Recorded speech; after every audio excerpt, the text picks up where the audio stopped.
Welcome back to another Explainer. Today, we're diving deep into the incredible dramatic structure of Psalm 64. We're going to break down its ancient yet surprisingly relevant themes: fear, slander, and a sudden stroke of divine justice.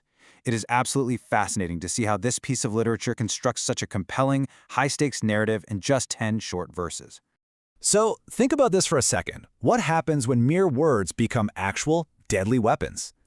We've all heard that old saying about sticks and stones, but the text we're looking at today, it argues something entirely different.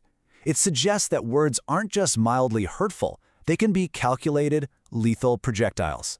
To really get a grip on this, we're analyzing the complete text of Psalm 64 from the English Standard Version.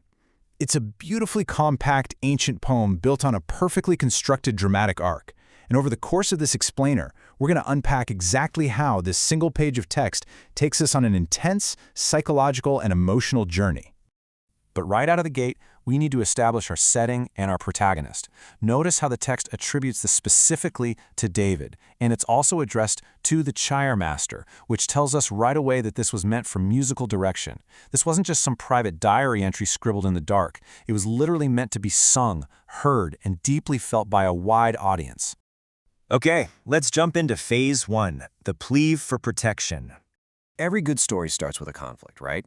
And this one begins in a place of extreme vulnerability. The text immediately grounds us in a very raw human emotion: dread. The speaker isn't just calmly asking for a little help, they are begging to be hidden. There's this intense, palpable desire to be concealed from unseen enemies, from secret plots and a whole throng of evildoers. It's not just a physical threat they're facing, it's a deep psychological terror of what's being plotted in the shadows. Which brings us to the escalation, Phase 2, words as deadly weapons. The real danger here isn't what you might expect from an ancient battlefield. The violence isn't physical at all, it's entirely verbal. The enemy is literally sharpening their tongues like blades. And that word, whet, that is a very specific choice. It means to sharpen a tool or a weapon. So these attacks aren't accidental slips of the tongue. No, they are highly intentional, calculated, and prepared with serious malice. And honestly, it gets worse. These bitter words are being aimed from a distance with lethal intent. Think about it. A sword requires close quarters combat. You see a sword coming. But an arrow? An arrow can strike you from far away before you even realize you're in danger. The enemies in this text are using distance and precision to inflict maximum harm through slander and bitter speech. This tactic is defined in verse 4 as an ambush, shooting at the blameless suddenly and without fear. It completely exposes the cowardly nature of the attack. They are targeting innocent people without any warning, and they do it without a drop of fear.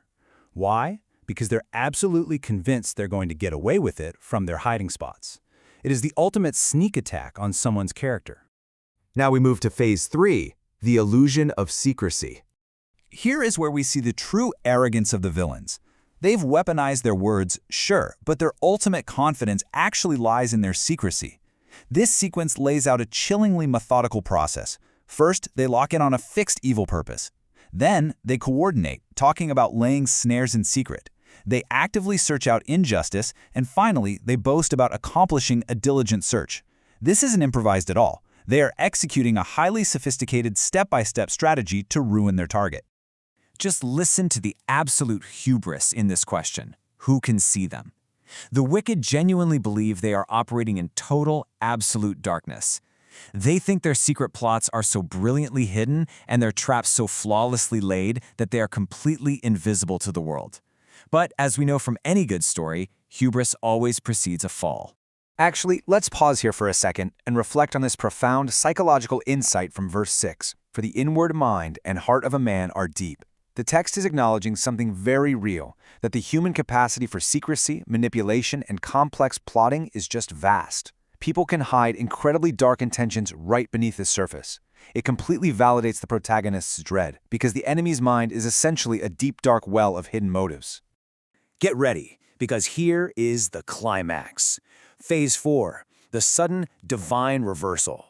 The tension has been building and building through all this secrecy and weaponized language, and then, in a single instant, the narrative entirely flips. Look at the brilliant poetic symmetry here. The villains have been shooting from an ambush with their word arrows, right? But suddenly, God shoots his arrow at them. The exact same tactic the wicked used is turned directly back on them. It uses that same imagery of an arrow striking suddenly to show divine justice stepping in real time. And the ultimate poetic justice is exactly how they are brought to ruin. How does it happen? With their own tongues turned against them. The very weapon they spent so much time carefully sharpening, the tongue they wielded like a sword, is literally the thing that brings about their downfall. They aren't struck by lightning, their own malicious words become the instrument of their destruction. It is a masterful, masterful stroke of irony. Finally, we arrive at the resolution in Phase 5, fear, pondering, and rejoicing. The immediate threat is neutralized, but we have to look at the ripple effect of this massive reversal. The villains, who thought they were acting in complete and total secrecy, are suddenly a public spectacle. People are wagging their heads at them. This hidden plotting leads to a highly public ruin that causes all of mankind to fear and reflect. They tell the story, they ponder the outcome. What started out in the pitch black is now being examined in broad daylight by literally everyone. The poem then perfectly resolves by contrasting that ruin of the wicked with the sheer joy and refuge of the righteous. Think about how we started this explainer, with a protagonist filled with overwhelming dread, begging for protection. And now, we end with rejoicing and exultation. The narrative has taken us on a complete emotional journey, moving us from the absolute terror of a hidden ambush to the safety and triumph of ultimate justice. So, I want to leave you with a final provocative thought. We've just seen how this ancient text treats words as literal weapons, weapons that can invite a sudden, dramatic reversal of fortune.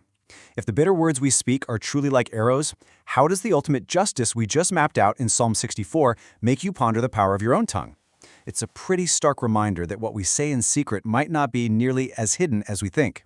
Thank you so much for joining me for this explainer, and I really encourage you to keep pondering the incredible power of the words you use every single day.